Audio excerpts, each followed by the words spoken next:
It is my opinion that you do not really understand the concept of banking. All the banks are broke.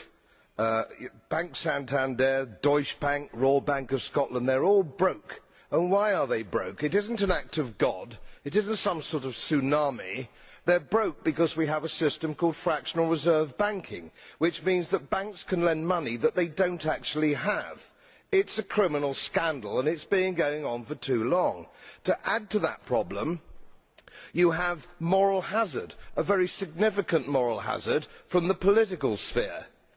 And most of the problem starts in politics and central banks, which are part of the same political system. We have counterfeiting, sometimes called quantitative easing, but counterfeiting by any other name. The artificial printing of money, which if any ordinary person did, they'd go to prison for a very long time. And yet governments and central banks do it all the time.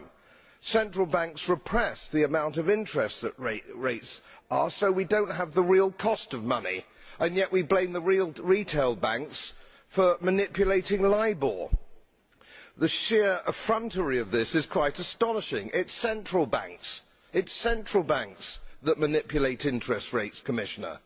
And plus, underneath all this, we talk loosely, in a rather cavalier fashion, do we not, about deposit guarantees. So when banks go broke through their own incompetence and chicanery, the taxpayer picks up the tab. It's theft from the taxpayer. And until we start sending bankers, and I include central bankers and politicians, to prison for this outrage, it will continue.